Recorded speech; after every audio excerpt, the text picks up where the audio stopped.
Warriors Unite!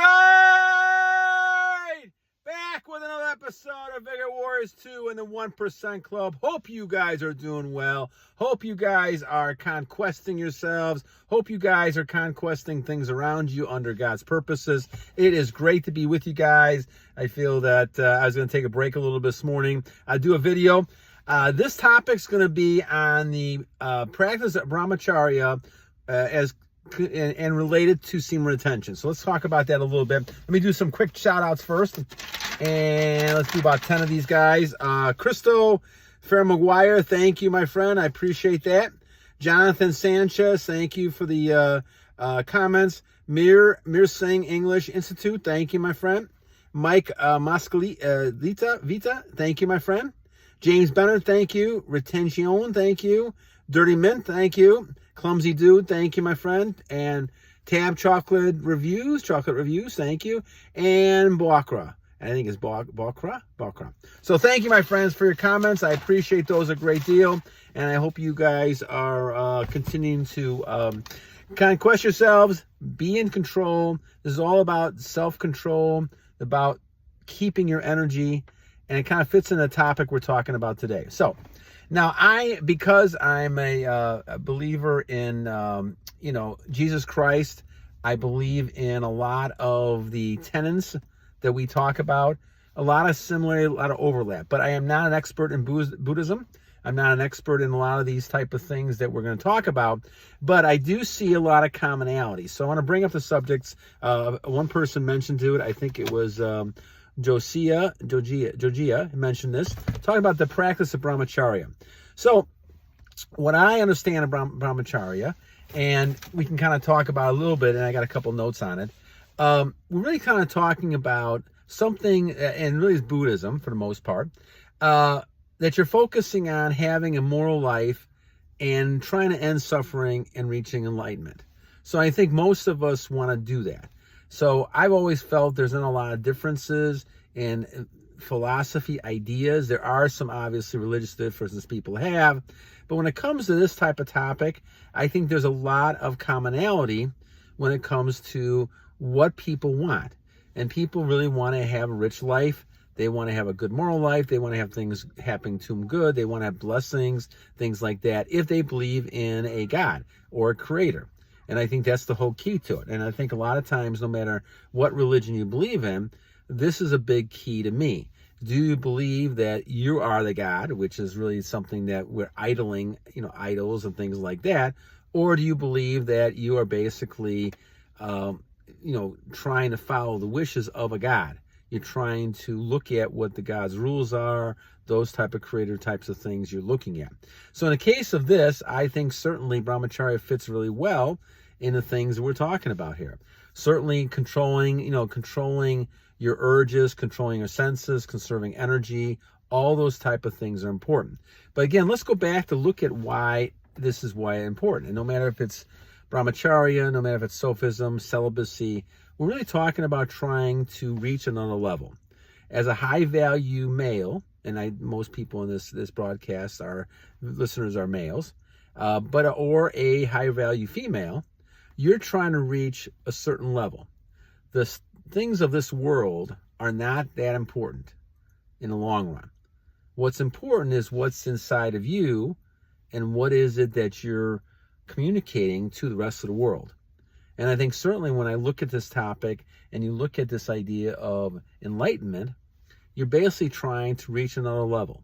You're not living in just this temporal world that we see of material things. We're living in a spiritual world. And so a lot of this really talks more about the spiritual type of world. And so when we look at Brahmacharya, we're looking at a practice, and in many cases in Buddhism especially, it's sexual chastity, trying to control your energy, trying to control the senses so that you don't have lust, you don't have, you're not committing sin, you're not committing a lot of these type of thoughts that are going to get you in temptation and making you release, things like that. And so you're trying to kind of end that suffering. So there's an alignment here, guys, that we talk about, whether it's Brahmacharya, Catholicism, Christianity, anything you want to talk about here. There is an alignment with your behavior and you're suffering or lack of suffering as time goes on. And a lot of that is going back to sin. And so when you say sin in the Bible and the wages of sin is death, that could be a physical or it could be just a psychological death a person has. And so as time goes on, they now feel those type of ramifications for sinning, in this case, temptation, lust, all those type of things. And all of a sudden now you're getting the recompense of that behavior.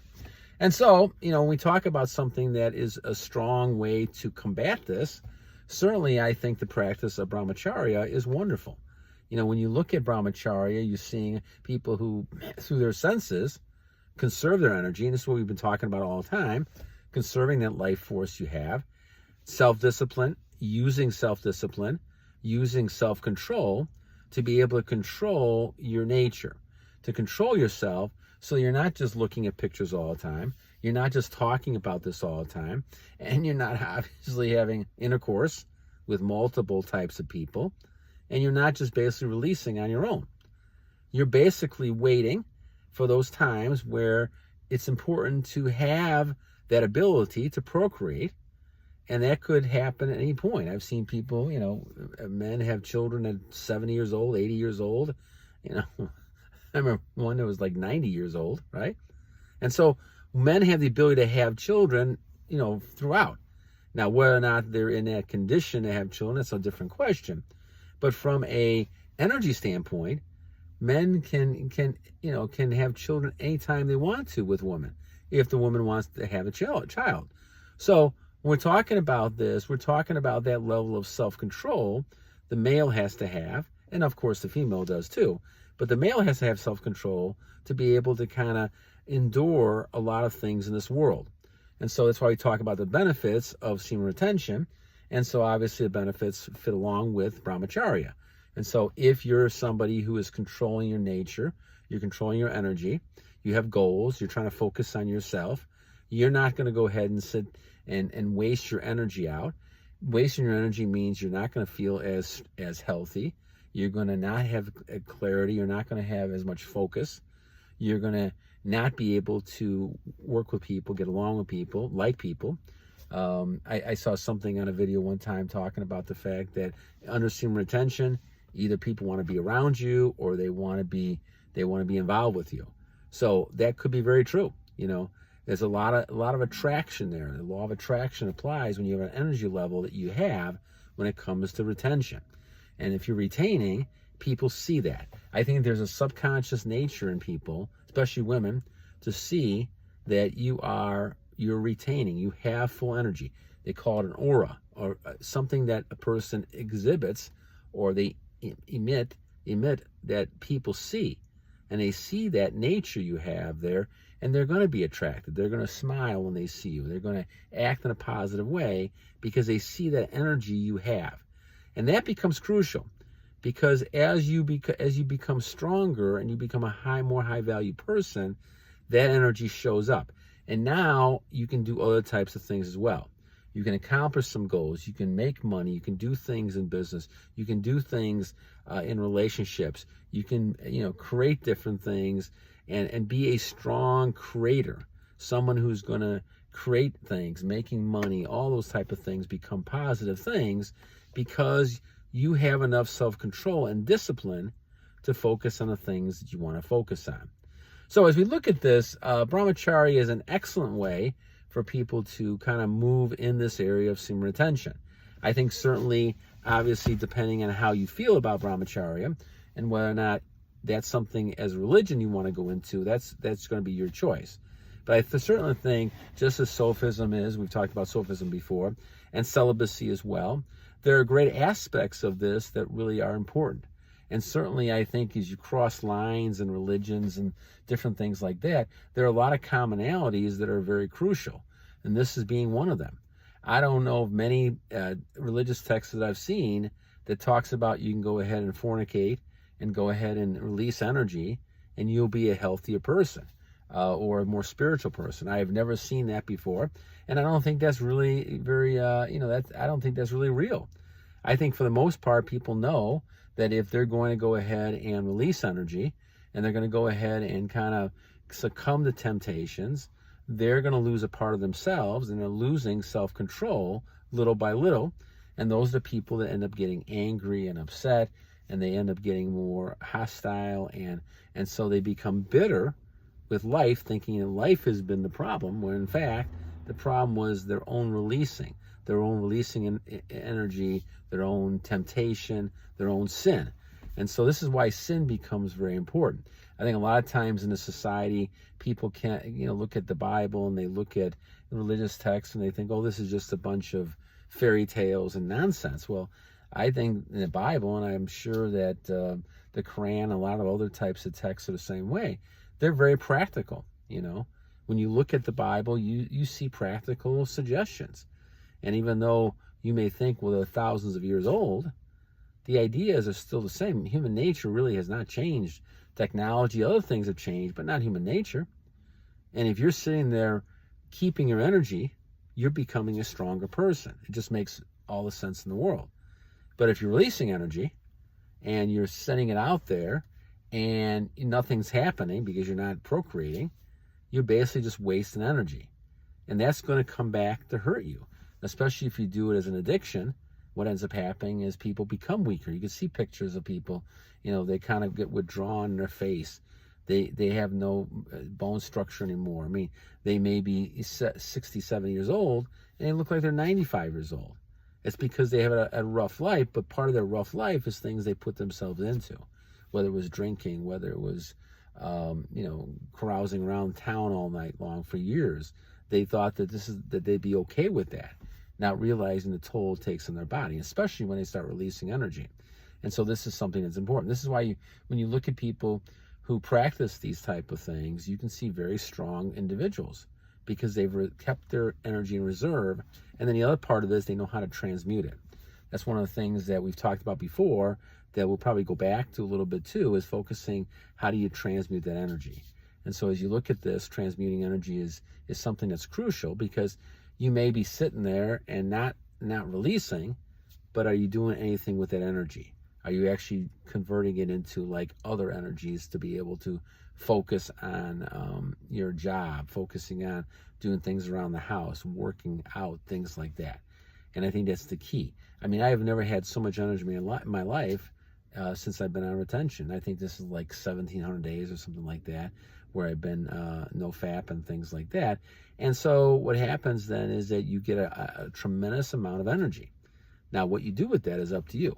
And I think certainly as I've lost weight and exercised and look differently all the time, I new hairstyles every few weeks. So I'll go back to my goatee pretty soon. But the thing is that when you look at this, I think the key is self-control. And this is where Brahmacharya, Sophism, all these things play an effect. You're learning how to use your senses to control things. And we don't always think that way. Certainly in school, we've not been taught to do this. But we try to use a level of self-control when it comes to trying to overcome temptation, not fall into those patterns that will end up destroying us. A lot of times this battle in life really is us against ourselves, not things around us. And so that's a key to kind of look at that. So, all right, friends. Well, anyway, thank you for that comment. Once again, Jouigie, I think the name was. Sorry if I mispronounced that. But we're talking about, again, the art of Brahmacharya and how it relates to semen retention. And it's a very strong comparison. I think certainly if you really look at semen retention, a very strong believer in that, you should look and understand what Brahmacharya is, whether you want to believe in that or not. There's some great components of that to use as you're on your journey. And I think there's a lot we can learn from a lot of different religions and things that we have. So it's important to kind of focus on that. So again, thank you guys for that suggestion.